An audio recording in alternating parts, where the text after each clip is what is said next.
the find what works for you, which I think we've kept talking about on this episode. Like, you don't have to do the thing that you think other people expect you to do, but like what works for your family in this situation. Because everyone, I think, experiences the hockey world a little bit differently. And some move to the locations all the time. Some don't. Some find something they're passionate about in that community. Some are able to work. Some volunteer. Some find a passion, but something that makes you enjoy where you are, location-wise or space-wise or time-wise, so that it is part of this beautiful journey for you too, and not just your spouse living out their hockey dream. You're listening to Breaking the Ice podcast, a podcast that I created in 2020 to connect women within the hockey world. My name's Devin Dodaro, my husband's Charlie Dodaro, and we've played literally all over the world. We have 2 kids, 2 dogs, and let's just say hockey has taken my world by storm. What I've learned is that this community and these experiences are very specific, and you should not have to go through this alone. Through this podcast, I share the tools, resources, do's, don'ts, and what's helped me along the way while continuing to learn from each and every one of you. So lace them up and tune in for episodes twice a month. And make sure to follow the page on Instagram at Breaking the Ice Pod. What is up, you guys? Welcome back to Breaking the Ice. Thank you so much for being here. So excited for this conversation today. It is such a good one. I'm sure you can see when you see how long the episode is. It's definitely a longer episode, but that's because we just hit it off and had so much to talk about. I honestly could probably have talked to her for another hour, but there was just so much depth to our conversation and loved every minute of it. I am going to keep my intro super short and sweet today because it is a longer episode.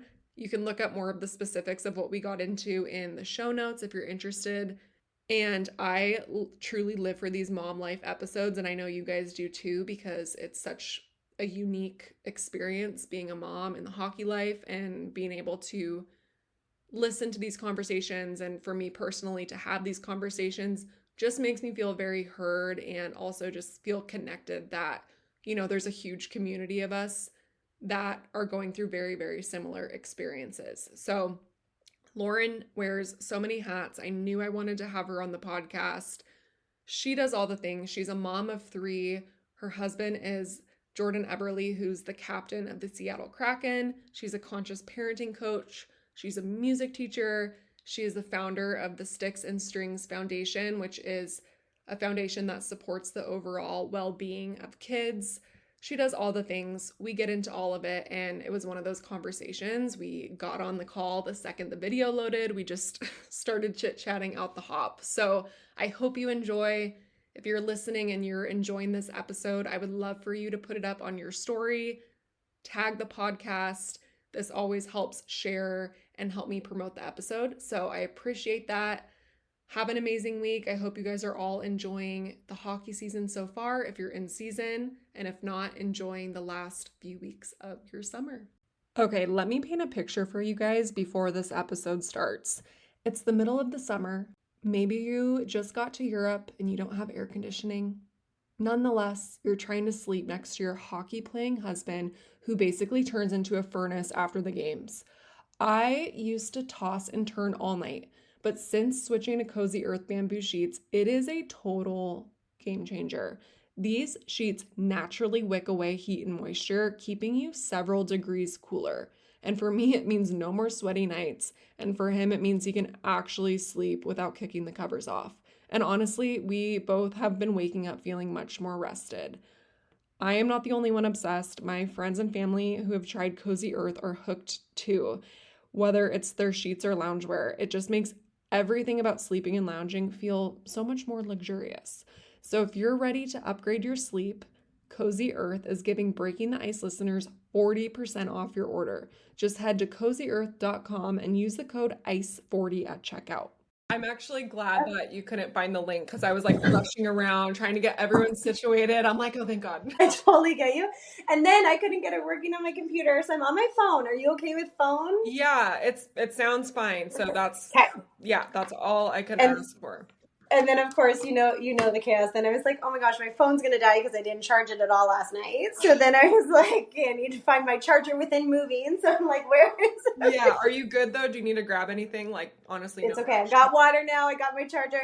In true like hockey fashion, you're just moved to your season city, Right. jumping on this call with me, so thank you. I understand that's probably a lot to do, so I appreciate No, it. thank you. I like you. You also obviously know how it is. I'm sure this is the case with everyone, but it's like you're trying to plan forever to like make sure time zones match up and Yes, like when people have childcare and all the things. And so it's yes, just like, yeah, making it work is I know. challenging, but we did it. We did it. Yeah, how was the drive? Good. It was very smooth, which is really nice. This is our second season in this home we're in, and we had this unexpected restoration because our furnace broke while we were gone. Oh no. So we're kind of living in a construction zone. So it was like a little more chaotic to come back to than we expected. Yeah. Like we were getting updates from afar, but then when we got in here, we're like, oh, okay, no, we're actually like living in a And that's like construction. that's a big issue when it happens. Like it's not just a Yes. little like thing. Yeah, exactly. So anyways, it'll all be fine. But so I'm like, the travel here was smooth, and now it's like just a little bit Yeah. chaotic. But Where are you guys from? Where is your like off-season home? Calgary, Alberta, and Canada. Oh, okay. Okay. Yeah. So how long was that drive for you then? If you just like drive it straight without stopping at all, like if you look it up on GPS, it says 12 hours. Really? So yeah, so it's not too bad, but because of like the three kids, we break it up into 2 days. Yeah, that's fair. So we usually like the first day it's like 9 hours of travel with the stops, and then the Yeah. next day is like 7 hours of travel with the stops. Okay. That's not like Yeah. it could be worse. Yes, and I'm so grateful we could drive because like before too we were, I mean, you know about changing continents, but like even Yes. just when we were from Calgary to New York, like just crossing the continent that way, it's like you're not driving it, you're flying it, and Right. it's so much harder to pack. And like we convoy, we take two cars, so we filled up my husband's truck completely, and then Yeah. I have a minivan, and so like all the kids are in the minivan, and we fill as much we can fill in there too. And then between that, it's like okay, we like had the moving trucks worth of stuff. Yeah.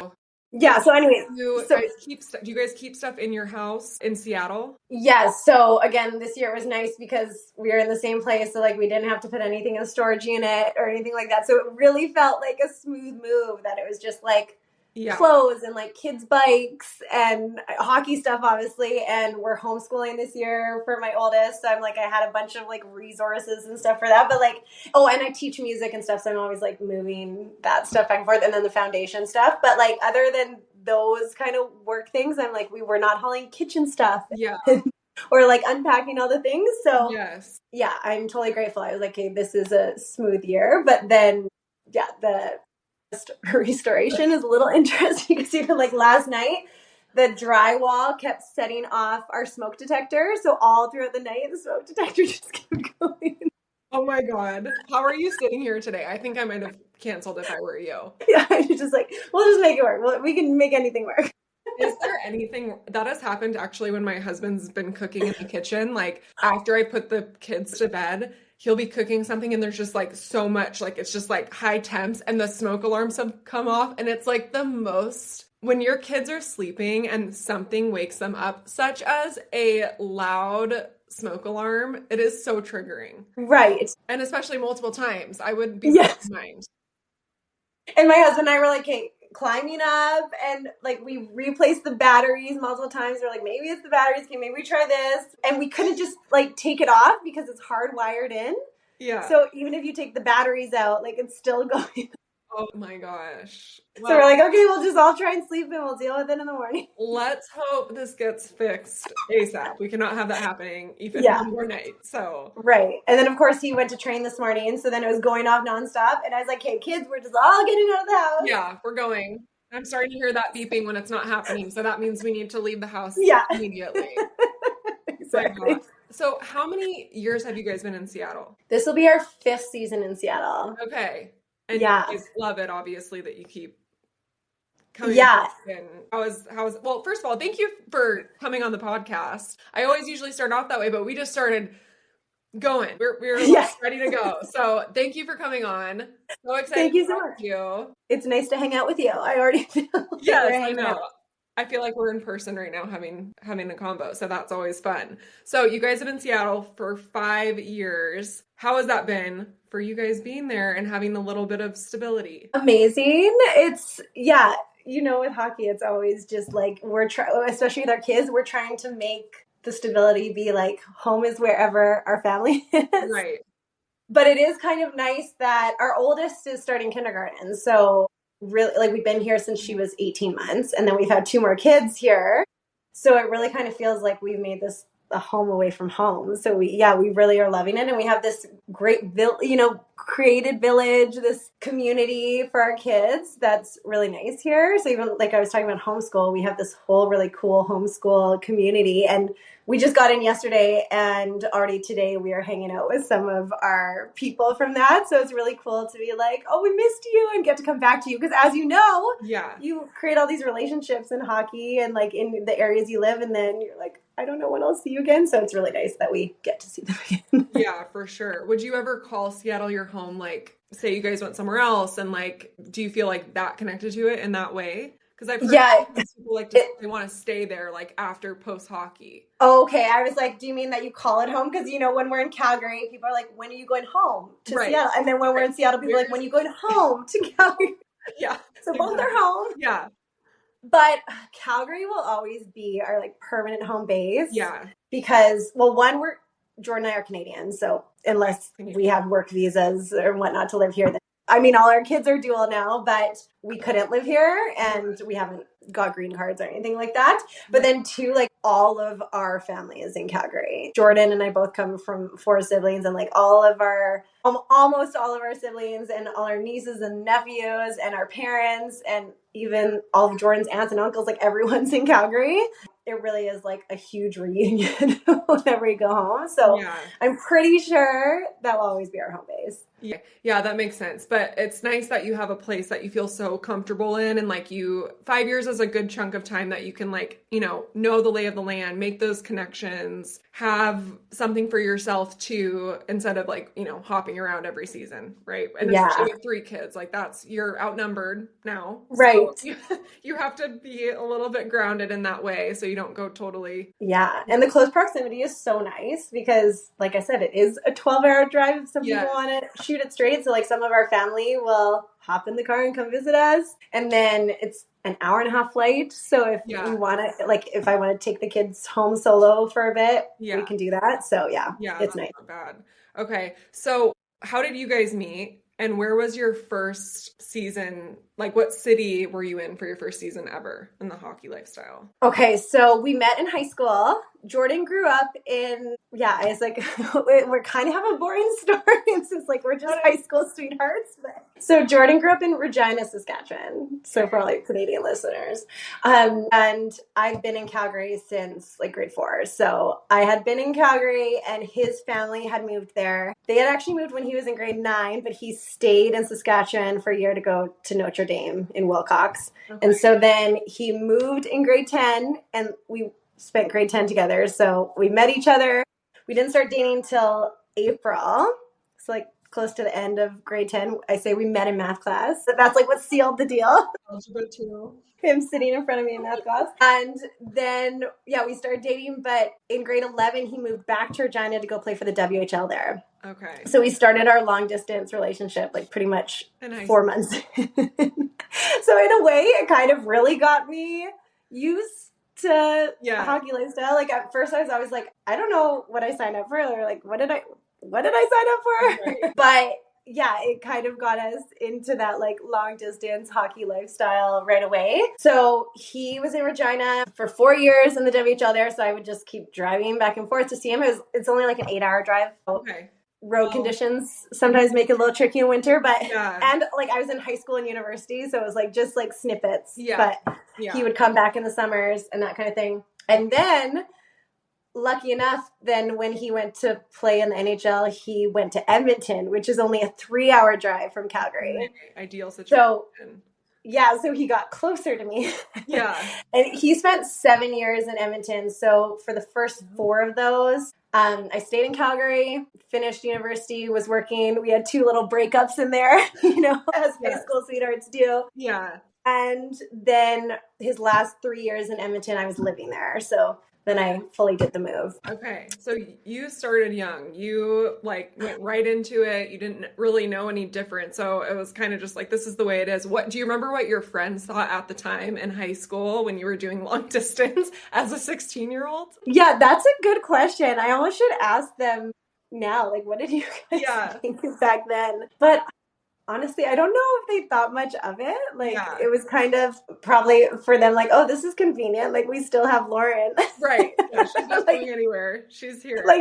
yeah, exactly. Yeah. So we have her to ourselves, and then every once in a while she pops away and goes to see him. Yeah. But it helped too. Like, he would come back in the summers. Yeah. So, we knew the same people, had the same friends, that kind of thing, like got connected. And then even though he was from Regina and went back to Regina, like Calgary became his home. Okay. So did So he that was live nice. with like a billet then? Yeah, but his billets were actually his grandparents. Interesting. I've never heard of that before. Yeah, because his grandparents were in Regina, so they're like, "Yeah, we'll billet you," which Oh, is wow. really awesome. And Okay. they're the most amazing people, so I like credit them so much with a lot of like the amazing person he is. But I was gonna say they were so strict with following the rules Yeah. in the WHL, like curfews at this time. You Yes. cannot have girlfriends come stay with you. So when I would go to visit him, I would stay with his auntie who lived a few blocks away, and I was kicked out of his grandparents' house at curfew time, and I would go to his auntie's house.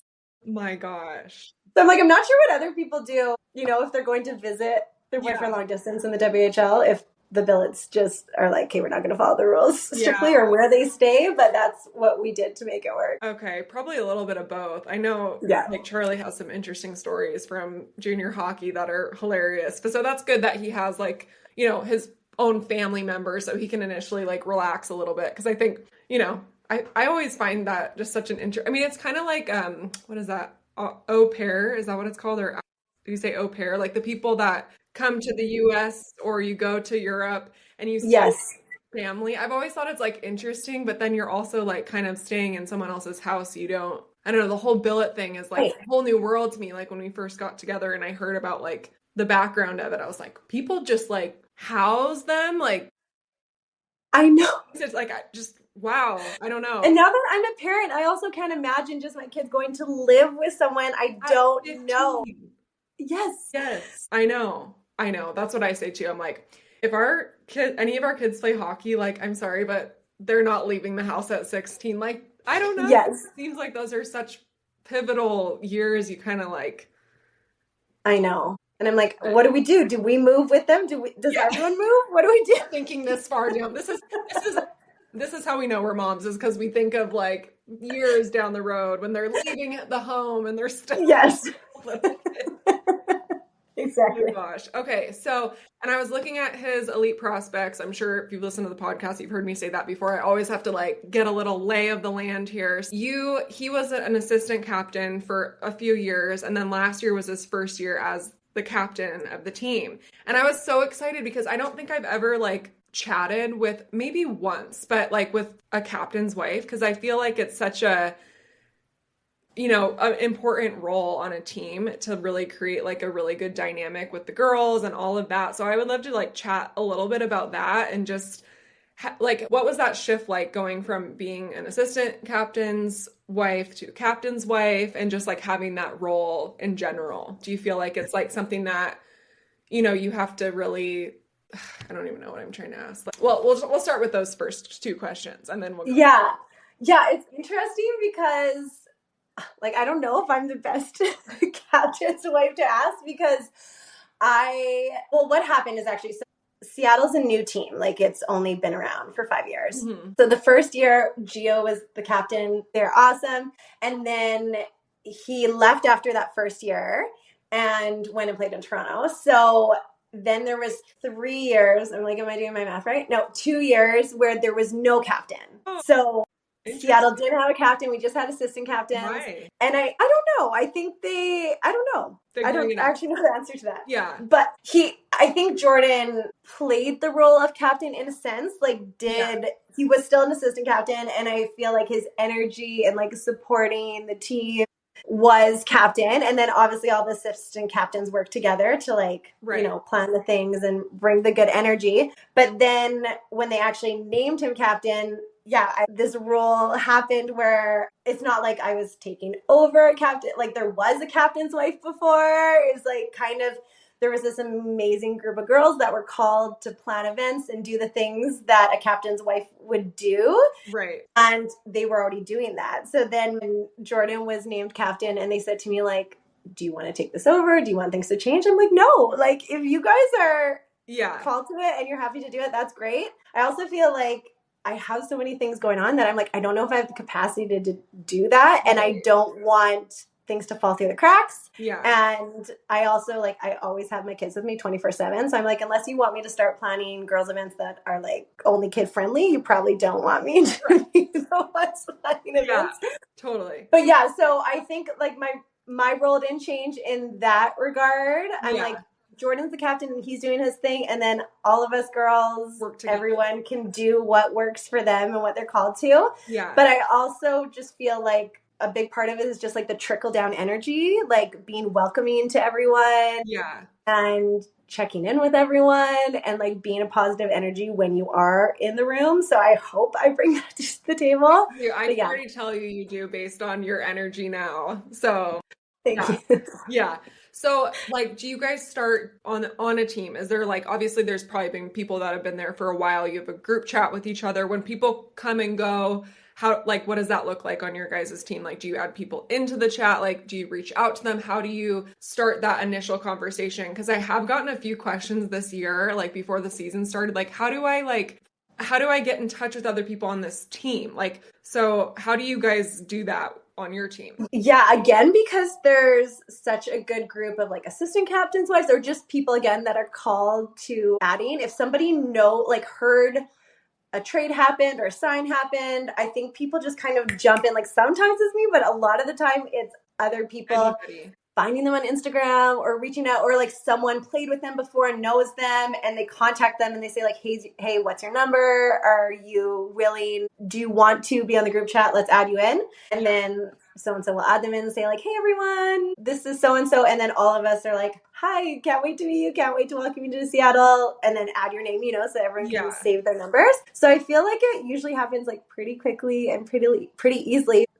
To answer that in case someone else doesn't, I feel like if they can get in contact with someone from the team, then they'd be happy to add them. Because I think sometimes it's just oh, how do I find this person's information? If, oh my gosh. Yeah. Yeah, if they don't have Instagram or they're not easily accessible or that kind of thing. So yeah, I've said it before and I'll say it again. I do not mind being creepy when I go to a new team. I'm if I see someone signed, I'll look up that person on social media, the guy, and I'll try to see if they're with a girl, if I'm going somewhere completely new and I don't know anybody and I'm or even just to you see a new signing mid-season or something to try to find out if they have a girlfriend coming with them or a wife. And it's, just don't be afraid to be creepy in that situation, because 10 times out of 10, those people so much appreciate the fact that you're hey, we're, gonna do this before the game, or do you need a ride to the game? Just to have someone to go in with, because it can be so overwhelming to try to figure that all out on. Yes, 100%. And sometimes I feel bad because I just don't know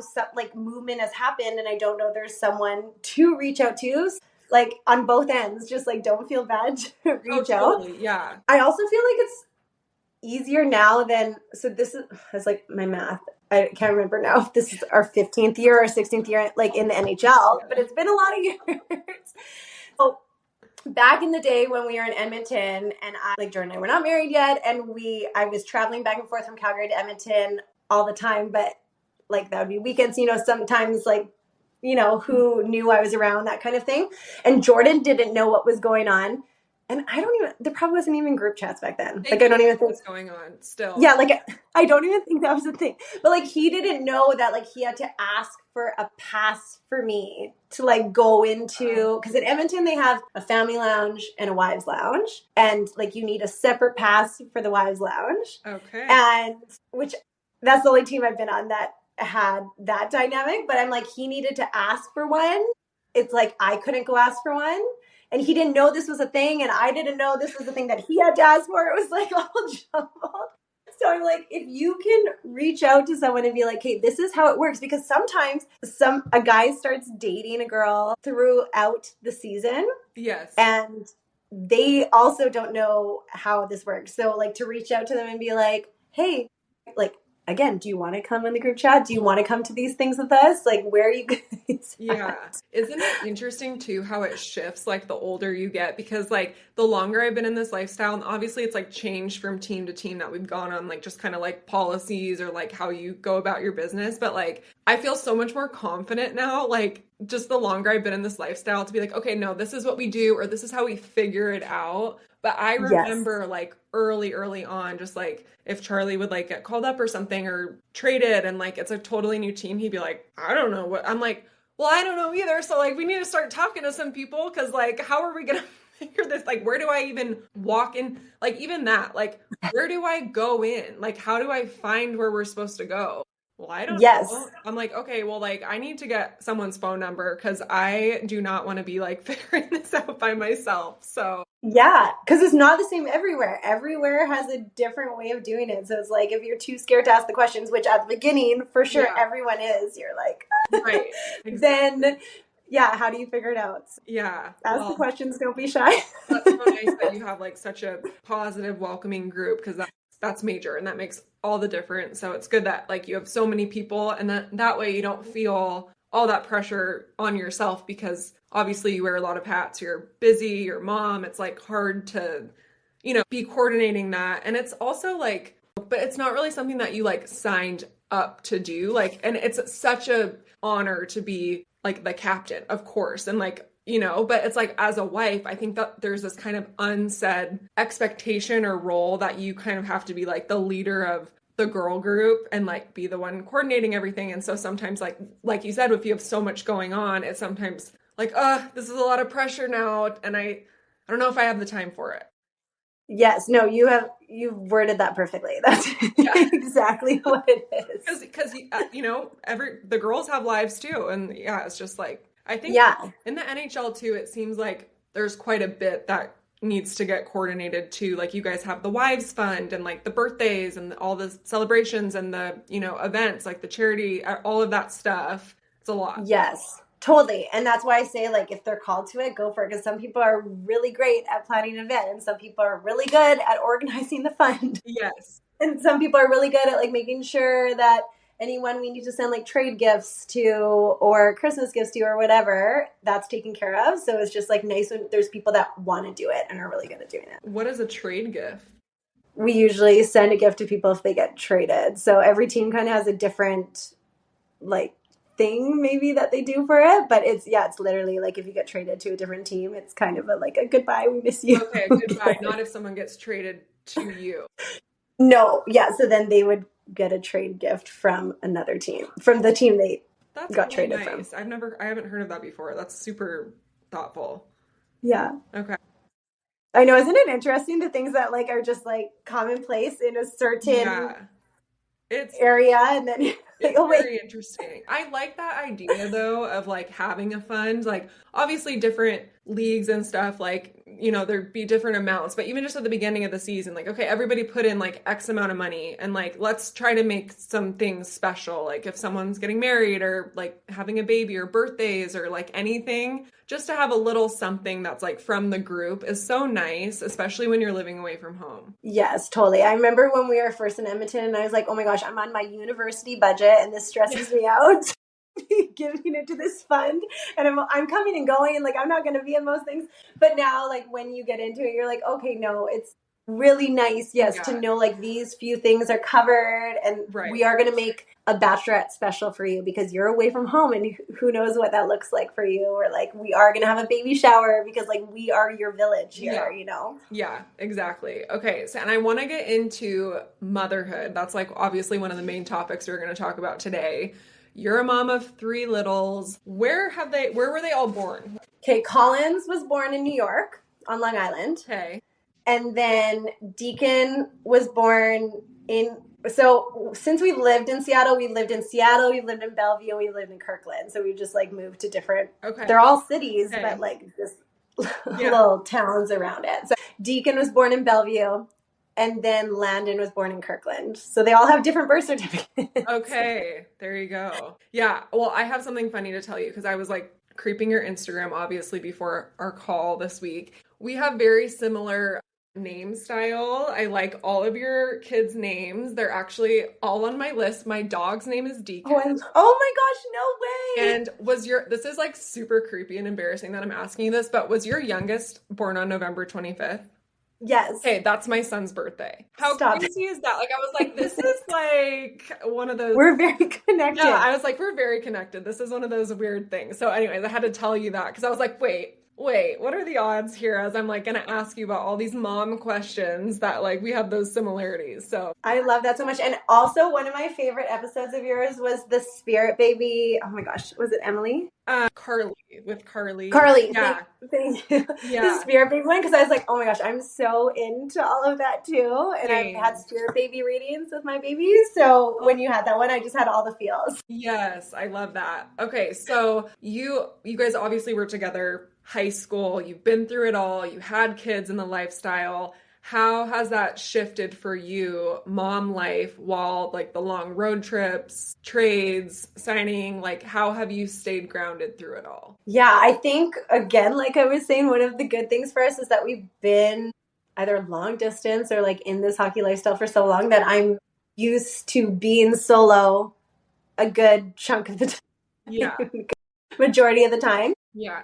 So yeah, I felt like I wasn't nervous about that aspect of it. Also, growing up, my dad traveled for work all the time. Like Oh, he'd okay. usually be gone. I'd say like more like Monday to Friday, and then he'd come back on the weekends. Okay. But I saw my mom solo parent us all the time. So I feel like that kind of helped me be like, okay, I'm used to this. I saw my mom did it. Like Yes. I can do it. Like anything's possible. But sorry, what was the actual question in that? Was How do you stay grounded through it all? okay, I was like, I'm just gonna go on a tangent. No, please tangent away. Those are like my favorite because I'm like, yes. But yeah, I think a huge thing for me, like with conscious parenting too, is always reframing things or having realistic expectations of things. And so, like, right from the get go, I was like, I can do this. And honestly, like, I think of it as this beautiful time that I get with the kids, even when he's gone. And sometimes I find like we get into more of a rhythm when he's gone. And then when he's home, he beautifully disrupts our rhythm, which is like very cool too in a different way. But like I embrace that time that I get with the kids. And I feel like, yeah, it's just kind of a blessing. And I wasn't that worried about it. And still going forward, like, I just think that when we get Jordan around, it's a bonus. And I just have realistic expectations of what it's like to solo parent when he's not around. Yeah, no, that's true. And that's very real about like the getting into your routine. People are like, I feel really bad, but like I do feel like I'm in more of a groove when like, they're kind of on the road and then they come back and it kind of like we're so happy they're back, but it's a little bit disruptive because we kind of found our rhythm as like, how Yes. we're functioning here. And then yeah. Can I know I've heard you talk about like how long they're gone for and that kind of thing. And so now that we're back on the West Coast, it's a lot of like 2 week road trips. So they'll like be gone for 2 weeks and then they'll be home for a week and that kind of thing. And I actually think that's easier. Everyone might not agree, but I think it's easier for me than when we were on the East and it was like home for 3 days, gone for 2 days, home for one day, gone for one day. One, to explain to our kids, like, okay, let's just have a countdown till daddy's home. And again, we get in that rhythm without him home. And then when he's home for a chunk versus like daddy's gone and now he's back and now he's gone. Yeah. And yeah, so I just kind of find that's easier than feeling it and explaining it if it's longer stretches like that. For sure. Well, that almost feels like a playoff schedule. Like that reminds me of playoffs where it's like you like go play two games, then you come back and play two games, and then it's like there's just it's very hard Right. to find like any sort of balance with that. Yes. Yeah. And because the interesting thing about hockey too is like I actually need to share this because I was like, I know so many people whose spouses work away for stints of time. Yeah. But when you talk to a lot of them, they're like, oh yeah, I can look 5 years ahead of now and I'll know that they're home this week and they're gone this week. And they do really have that rhythm, like week on, week off, or 2 weeks, or whatever the thing is. But I'm like, the weird thing about hockey is that there is not that consistency. Yes. It's like you can't be like, oh, daddy's always going to pick you up from this activity on Mondays because he's not going to be around every Monday. Sometimes he will and sometimes he won't, you know? Or things come up last minute, like a team function that they just found out about or like something like that. And then it like, you might have a plan and then you're like, okay, we have to like all shift now what we're doing and like try to reframe it in a positive way. But it can be like tough, obviously, when you just don't have that like weekly.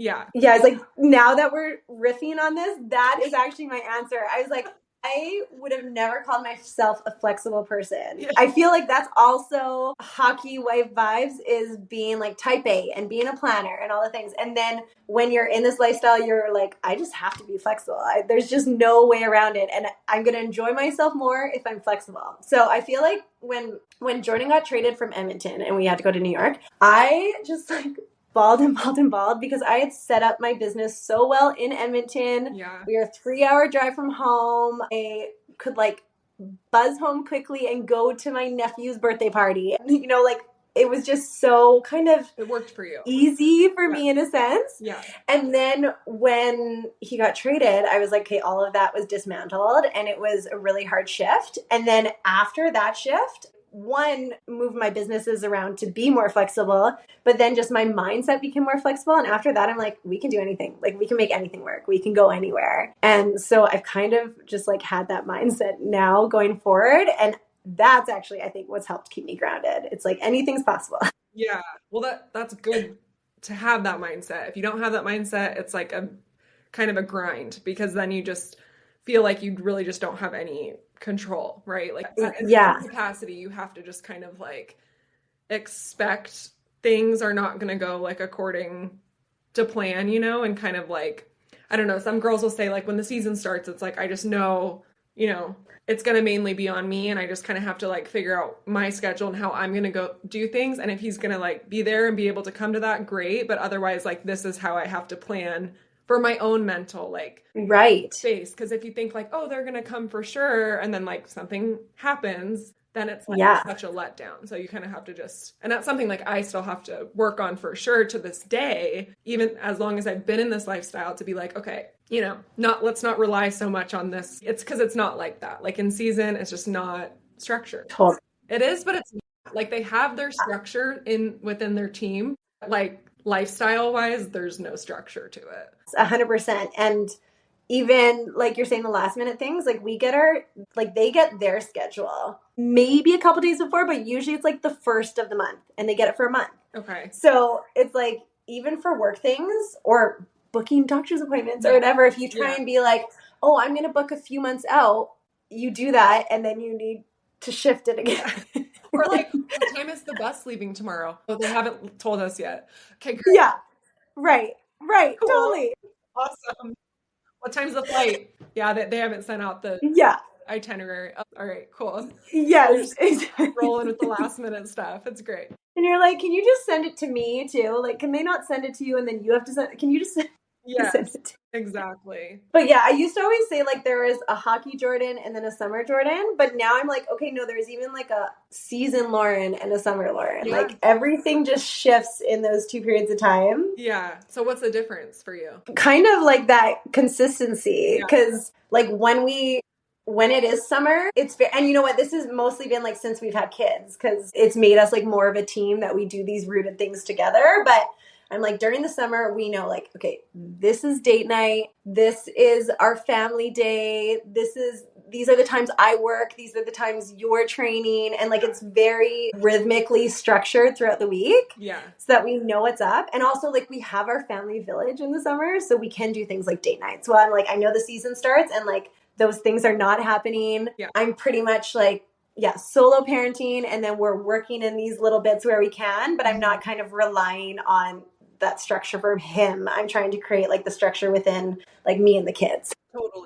Totally. And you guys like literally just, well, the season hasn't like officially started yet, but like you just are switching now into like off-season mode to in-season mode. Is that a shift for you energetically? Like, do you feel like mentally sometimes it's hard to like get in, like start to prepare to get back into that groove? Because for me, it definitely is. Like, I have to be like, oh, whoa, okay. Like, now I have to like factor in this whole other like schedule I've kind of like been disassociating from for the last 5 months in a way. Yes. Yeah. I feel like when we're packing up from Calgary and doing all that, like the shift kind of starts to happen. Yeah. Or I start to be like, these are all the lasts. Be like, okay, this is our last date night until next summer. Muscle memory. I'll be like, yeah, this is the last time we're doing this until next summer, or this is the last time that this is going on. And then as we're packing up, in a way, it almost helps me because like it starts to get so chaotic with the packing and all that I'm like, okay, now I'm just ready to be there. Now let's do. Right. Well, let's get this part over with, get settled, and then get into our groove. Yes. Oh my gosh. Okay. One of the questions that someone asked was, how do you not get overstimulated with 3 kids? Okay. Like, we're diving in. Okay. That's I'm 3 scares me. It's like that I want 3 kids, but I'm like, it's so much. And it, like, that's one of like, I think people's like worries is like being outnumbered. So how do you not, well, I'm sure you do get overstimulated from time to time, but. Okay, I'm having such a hard time with this podcast because I just want to interview you. Like, I'm like, can we just go? Like, I want you to answer multiple of these questions. So feel free to jump in. Okay, well, this is the thing with me going into conscious parenting too. Like when I was getting certified is I was saying I actually, like the reason I want to do it is because I love being a parent so much. Like I'm just obsessed with my children that I feel like I want just everyone to love it that much. And I'm like, how can I help as many parents as possible so that they also love this much? So I'm putting that disclaimer in to be like, I kind of have like rose-colored glasses about it all, which I think helps. Yeah.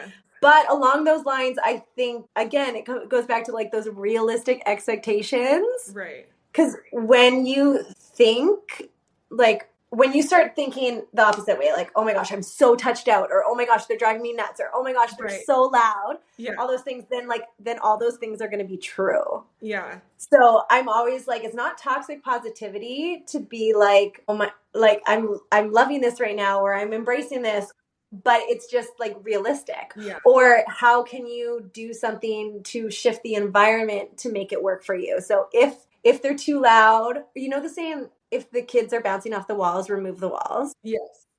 So it's like, okay, so if it's overstimulating because we're all stuck inside and it's so loud, okay, get outside. Get outside. Yeah. Is that what will shift the environment? Or what is the thing that will work for you? Like, do you need to take deep breaths? So like let them run around in the backyard so you can do your meditation. Yeah. Or can they do your meditation with you? Can you find your self-care within these little moments where you're not alone? But what does that look like for you? So that looks different for everyone. But like with me, some of my self-care things are nourishing myself, like having a really good meal, or getting outside, getting some exercise, going on a hike. And I could go on, but those are some things where I'm like, okay, they look different with kids, but they still are amazing. So how can I do them so that I'm not overstimulated, so I'm not worked out? But I will also say, going into the 3 kids thing, it's amazing. I think you should. But the thing that I've noticed the most conversation. When do we do this? And what time of year and all the things you have to factor right. That. Yeah. That's so true. Go on with what you were saying. But the other thing that I've noticed with 3 kids is that time for work is harder with 3, because with 3, there's always a need that does need to be met. Yeah. While with two, there might be one napping, one independent playing, or they're both playing nicely together, or they're both eating, and then you get these pockets of time where they're both like, it's bedtime, they're both sleeping at the same time. With three, it really ends up being like, okay, someone's hungry, somebody needs their bum wiped, somebody needs this. So you might have like two content and then somebody needs something. So Yeah. it does require a bit more of like finding this pocket. And obviously I'm talking from the age two where they're like very young and they have a lot of needs that need to be met. I'm sure it's going to change as they're older. But yeah, like that is something to keep in mind, that they have those needs that we've signed up to Right. support them through. Right. No, it is a good point, and it makes me think too with the overstimulation, because I feel like for me personally, when I get overstimulated, it's like because I'm trying to do something else, or like at the same time that's not an ideal Yes. time, or like something is not met, like I'm hungry, or I'm thirsty, or like I'm trying to think about something and I'm trying to get something accomplished. And so I think you're right with like just trying to like, how can I support myself so that I can be more present with them at a different time, because Yeah. that's so true. And we are like alone a lot, obviously, with the kids, so there is less time you get to do that. So I think it's just being more mindful, like, okay, how can I fill in these gaps? Like, is it waking up earlier, or is it spending like an hour after they go to bed, like trying to get these things done so I don't have to like do it with two kids like crying and jumping on the couch and like spilling water all over the floor or something like that. Yes. And I always say our calm is contagious. So I honestly, there's so many times where I'm like, oh my gosh, they're feeling my energy right now because, like you said, Yeah. the overstimulation things. So sometimes it's just voicing, like, I'm feeling really frustrated right now because I was trying to get this thing done and now I can't get it done. I'm not mad at you. Right. I just need to finish this and then I can be present with you and like take that deep breath. Right. And try and come back to that calm, because yeah, they really like, they play off us even if we don't realize it. Totally. Even like last week when we were packing up to move, just energy was off, like the kids were sensing like something is happening. Totally. And we can't really express what it is, so we're expressing it in our bodies being Yeah. And so Jordan and I just kept saying that to each other, like they're feeling the energy of us moving. And now that we're here already, it's like, okay, like I feel we still have to settle in, but the energy's just shifted to like, okay, we're settled. And I know that's because it was us. It was like our energy of like packing up, getting things done, like not being able to like be with them. Totally. In that presentness, I think that's part of the chaos too of moving for the hockey season. If you have kids, it's not that they're like, doing anything abnormal. It's like they're responding to like yes, when you're packing up your house, like you're not being able, maybe they're watching like more TV than normal, or like you're not spending as much like quality time with them as you would on most days because you're like busting your ass to try to pack your house up, load your car, have the timeline, set all this stuff up, hotels or whatever you have to do. And they sense that because maybe their needs aren't getting met as much as they are on a daily basis. So I think that's part of that, like why moving with kids is so chaotic, because you're trying to do so many things, but like, what I'm trying to say, like, it's just a lot. It's a lot. And then it can sometimes affect you as a parent because you're like, I'm pouring into so many buckets and I'm depleted, and keep everybody afloat and all the things. Yeah, totally. And then guilt kicks in because you're like, I'm sorry. Right. So I'm doing the best I can here. Exactly. Gosh. So I want to ask you, for people listening, what is conscious parenting and what is it that you do? Yes. Okay. I love it. Okay, back to school season is here and the hockey season is here. And if you're anything like me, that always means doing a huge clothes haul for your kids. I don't know, there's just something about the hockey season starting that makes me need to stock up and put it to rest so I don't have to think about it anymore. And I want pieces that will actually last us all year. I know when I shop Little Bipsy, I am set. Their quality is amazing. Everything is comfy, modern, and designed by a mom who knows what our kids really need. Their fall collection just launched and I am obsessed. It is so good. They're all stylish pieces that your kids will actually want to wear on repeat, and they're made to grow with them, which means they last way longer than most kids' clothes. That's why I keep going back every season. And the best part is, for Breaking the Ice listeners, Little Bipsy is giving you 20% off your first purchase. Just head to littlebipsy.com and use the code BreakingTheIce20 at checkout.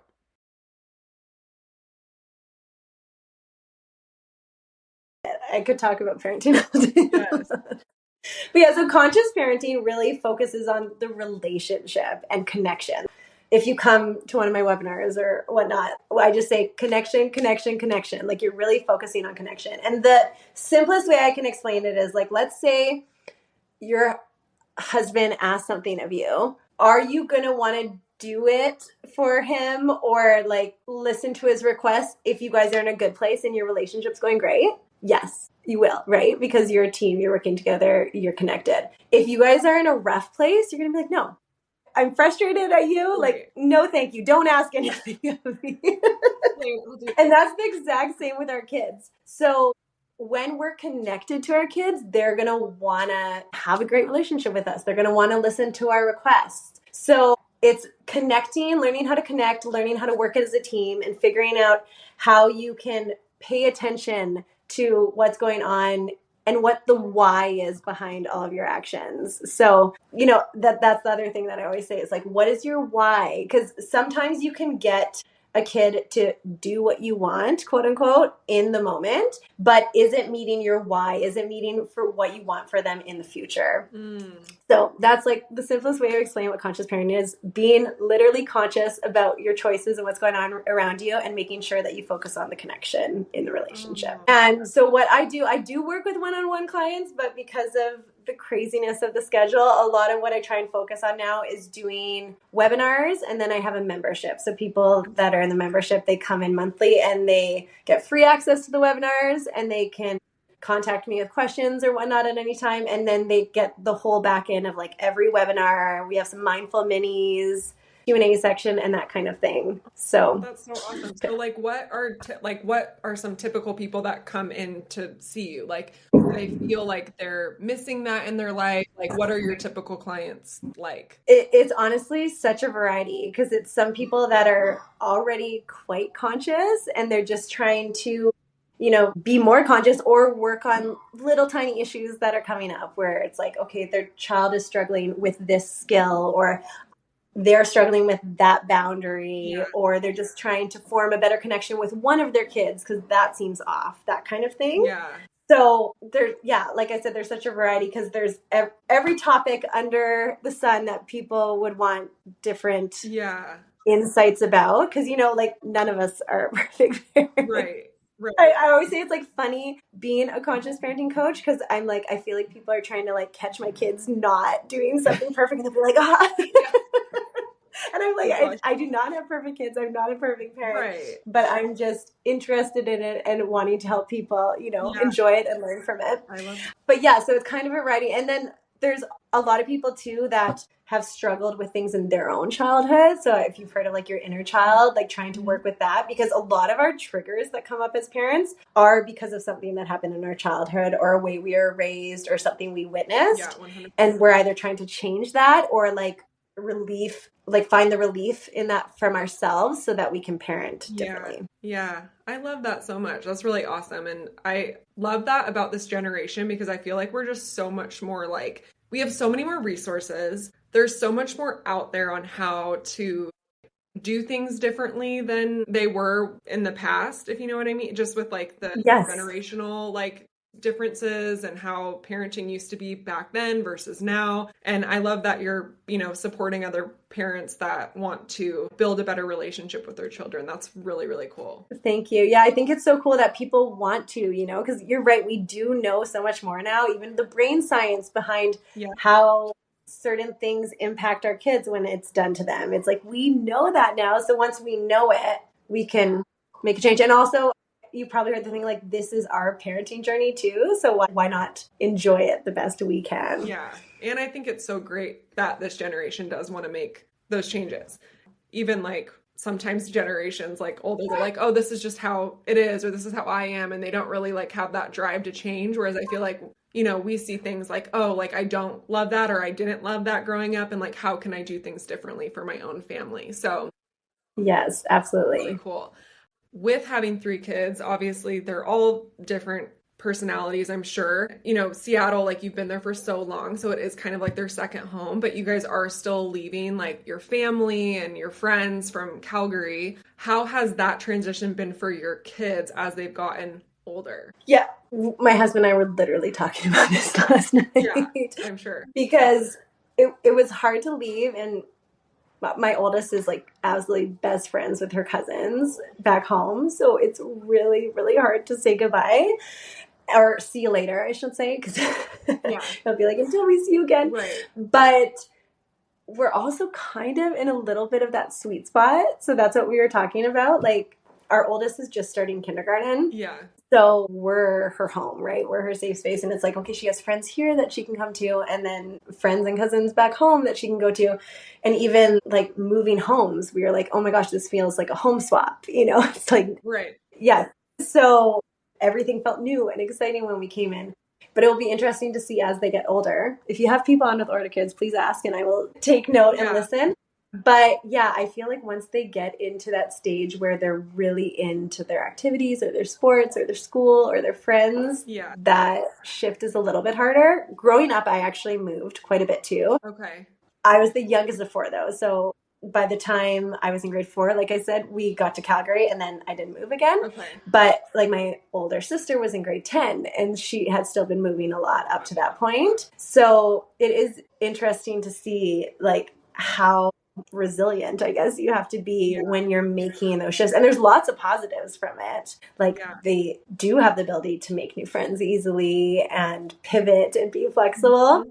But there's also something to be said for like finding those relationships that last a really long time. So yeah, it'll be interesting to see. But I don't even know if I answered your question because I rambled. No, you did know, and I'm like, I have so many things like spin-offs of what you're saying. So yes. So has she had a lot of like big emotions about moving? And if so, how have you used like the skills that you have to talk her through that? Because that is something that I've talked about on the podcast, because when I moved to England last year, my son, he's going to be 5 November, but he had a really hard time. And it was like the first time he ever, you know, when they're younger than that, they kind of just like bop around. They're good with whatever. Like they have their friends, but they're not really able to like fully understand it yet. And last year was the first year he was just like, I want to go home. I don't want to be in this house anymore. Like he had a lot of big emotions. And it was interesting because it was my first time, even though he's like an quote older kid, I guess, in the life, I mean, kind of in the middle range age. And it was like very hard for me because I'm like, this is the first time like I'm having to figure out how to navigate this with him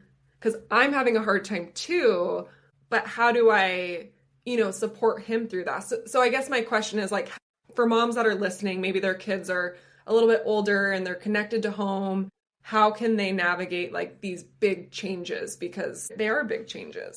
Yes. Yeah, I feel like the biggest thing in there is not feeling like us being comfortable with their discomfort. Because as parents, we just want to fix it. Like we just want them to be happy. We just want to make it better. But it's actually those feelings that is going to create that resiliency, and we don't need to pacify their discomfort. Like we don't need to give them something or like make that feeling go away. I think it's actually like really healthy and really good, and scientifically it's proven that to like let those emotions out is going to be healthier for them than to hold it in. Or like, you know what, even you being his safe space for him to say all those things is such a good thing. That means like, but it's hard because you're like, okay, now I'm taking this in. So my biggest piece of advice would just be like, don't be comfortable with their discomfort. Let them let it all out. And also say that like, oh, you're having a hard time. Like you miss this, you miss that, you want this, and just naming it back to them. Yeah. And you don't even have to give a resolution.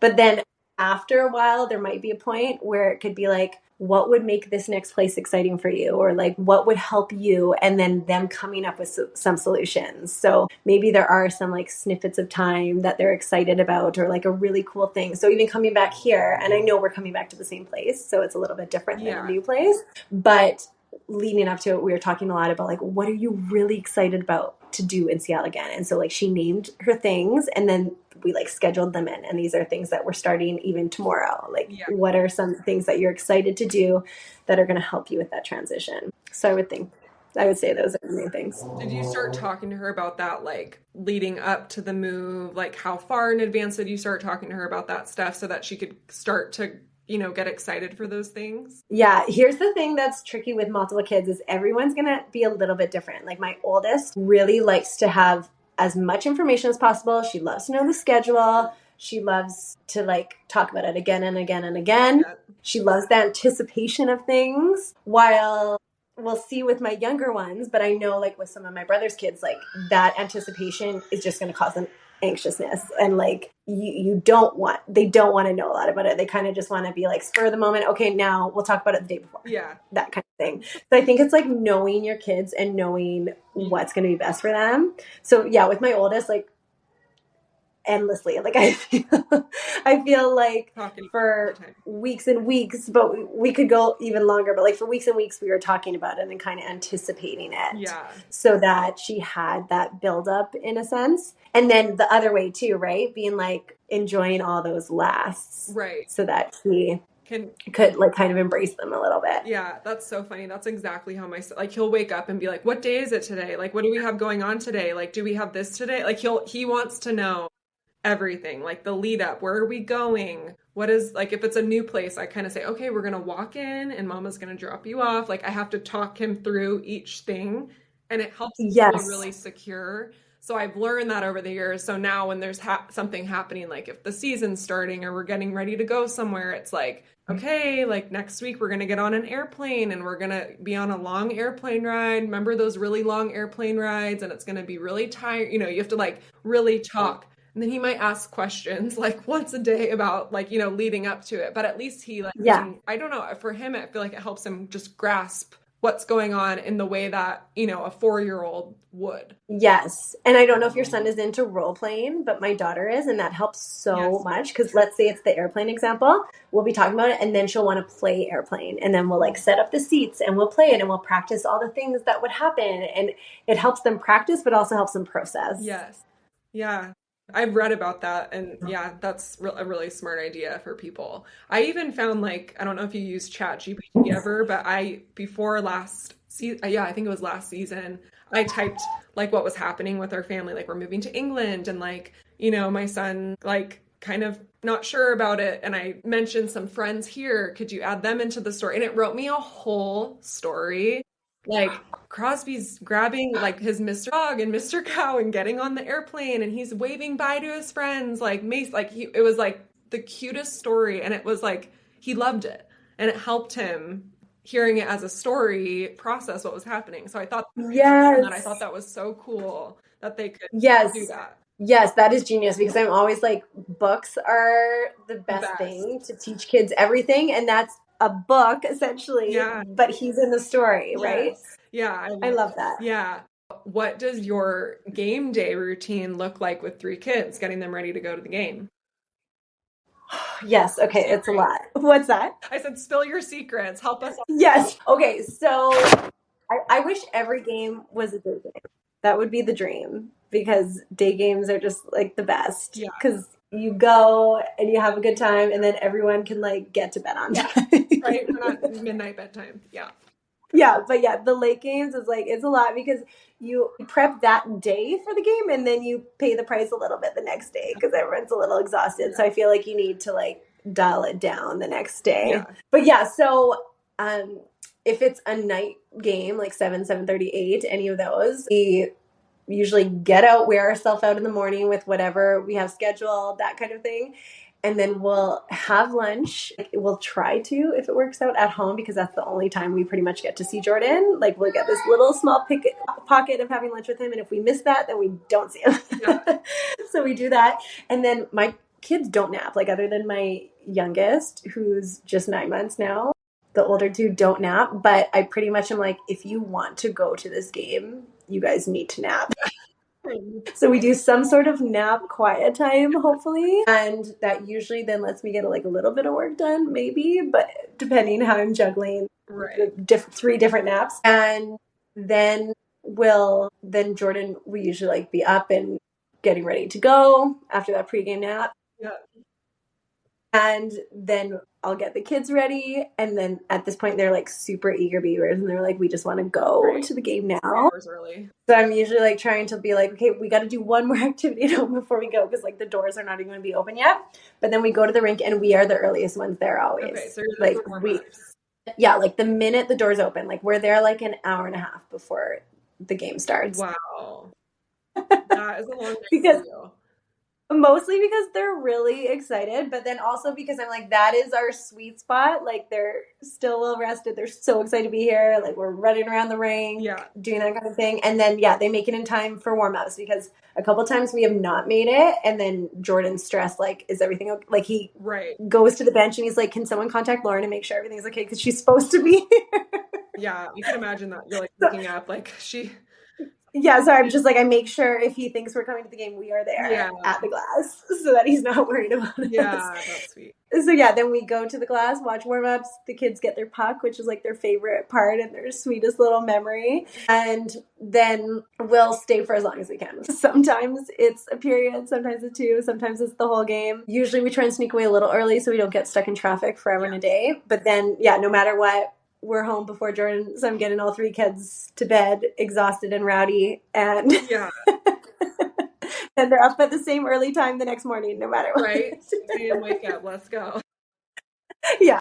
You said you leave earlier sometimes, which I've heard, like, this has helped me too, because I originally went in with the expectation, like, I'm staying the whole game, or we have one car, like in Europe, we're leaving together, so I have to wait, yada, yada. My life changed last season when I started being like, I don't actually have to stay for the whole game, and I actually don't need to get there right at the first period. I actually cruised in most games, middle to end of the second, or like at the end of the first. Game changer. Like, seriously, like not having to be there the whole, like, and I think it goes Yes. back to like finding what works for you, like what works Yes. for your kids, what do your kids like enjoy the most, and just I think that you think in your head sometimes like this is just what you have to do, but then like realizing that like, oh, I have the power to like shift this, and I don't have Right. to be here for 4 hours if I don't necessarily have the energy for it or whatever, depending on your kids' ages, all the things. But no, so my question was, when you don't stay the whole time, do you go into it with that open mind? Like, I don't know if we're staying the whole time. Like, are you flexible in your mind? Like, I'm sure you are based on how you are, but Yes. Yeah. If there's, let's say, like the next day we had something that's like super early and important, then I might go in with the mindset like, hey, kids, we are only staying yes. for one period because we need to get home. So they have that warning. But yeah, other ways it's kind of flexible. Like sometimes I'll be like, oh, we're only staying for one period. And then all of a sudden it's like the end of the game. And I'm like, how did that? So yeah, just kind of being flexible, like how is everyone feeling? And like you're saying, what works for your family? Because if all of a sudden they're exhausted and this is just not working anymore, it's like, what are we trying to prove? Yes. We saw daddy, let's go. Right. And sometimes like the kids are just not having it, which is hard when one wants to stay and the other one's having a hard time. And then you're like, I'm sorry, but we're leaving because I can't do this. Yes. It's too stressful. So Yes, exactly. yeah. Yeah, but also with the what works for your family, like I feel like we go to 10 to 15 games a year. And that's kind of, which is not a ton. But that's still a What's lot. that? That's a lot of evenings. Okay, thank you. No, I mean, come on, you have 3 kids going to 15 games a year. Yeah. Pretty good, I think.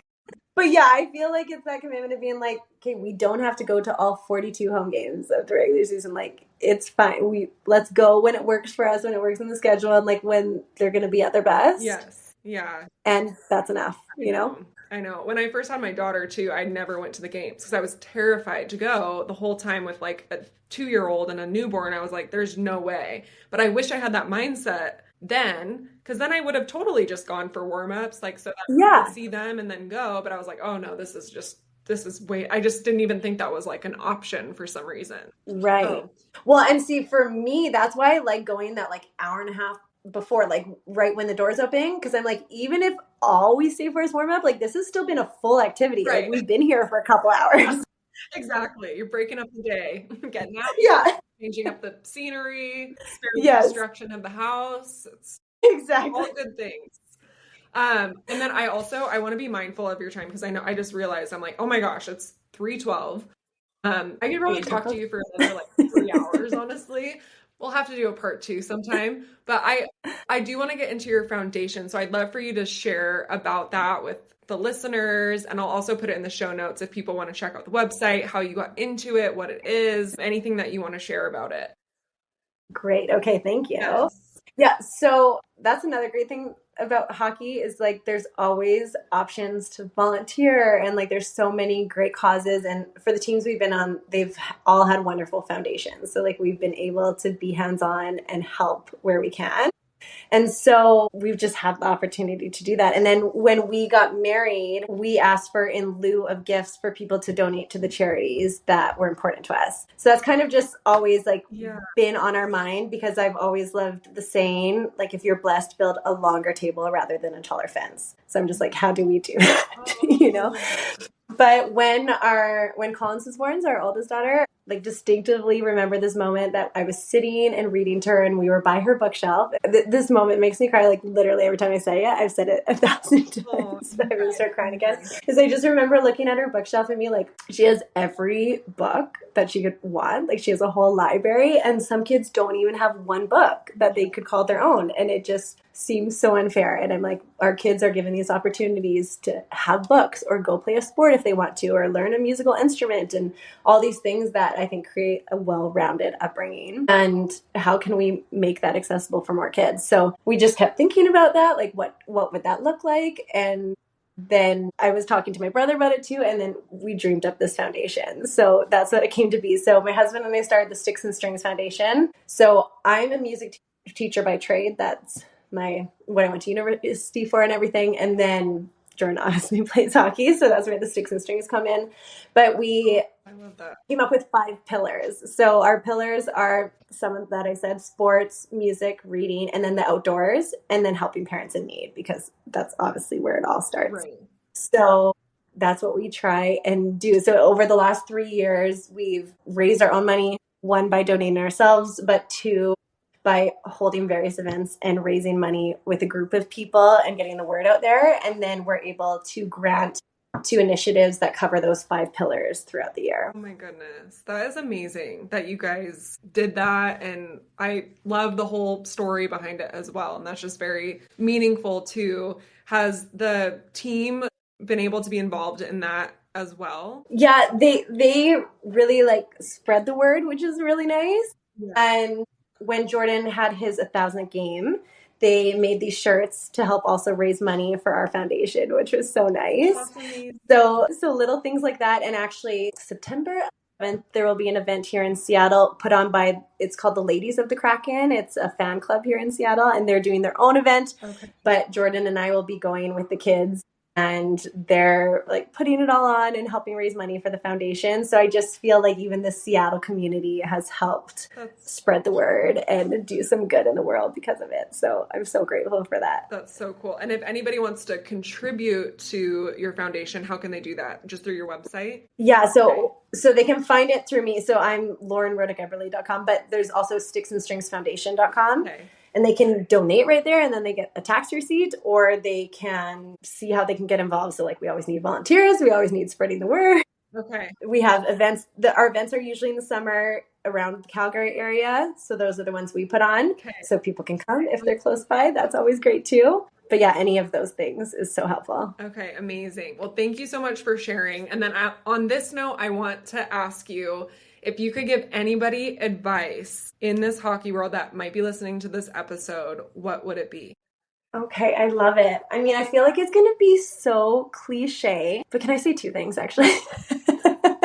Okay, the first would be to embrace it, because you honestly never know how long it will last. Like, I feel like I've always just been like, oh yeah, this might be the last year, this might be the last year. And then it's not, which is beautiful, amazing, and wild and crazy. So 1, embrace it. But then 2, I think my other thing would be the find what works for you, which I think we've kept talking about on this episode. Like, you don't have to do the thing that you think other people expect you to do, but like what works for your family in this situation. Because everyone, I think, experiences the hockey world a little bit differently. And some move to the locations all the time. Some don't. Some find something they're passionate about in that community. Some are able to work. Some volunteer. Some find a passion, but something that makes you enjoy where you are, location-wise or space-wise or time-wise, so that it is part of this beautiful journey for you too, and not just your spouse living out their hockey dream. I love that. And so True. Everybody experiences it different. I'm like, are we sensing like an episode title right now? Like in this hockey life. Like I feel like that's a reoccurring theme here. So I love that. That's a great answer. And yeah, very, very true. Good advice. Thank you so much for coming on the podcast. Seriously, like I said, I could probably talk to you for another 2 hours. So maybe we'll Same. do part two in our future. But yeah, it was so much fun Yeah, let chatting me know. with you. And if people want to reach out to you, I'll put it in the show notes, but where can they find you? Yeah, so Instagram or my website are the two best places, laurenrodych-eberle.com, because that kind of links them through to everything, like my conscious parenting coaching, the foundation, and all that. But then they can also check sticksandstringsfoundation.com and Sticks and Strings Foundation on Instagram as well. Perfect. Well, thank you so much. Thank you.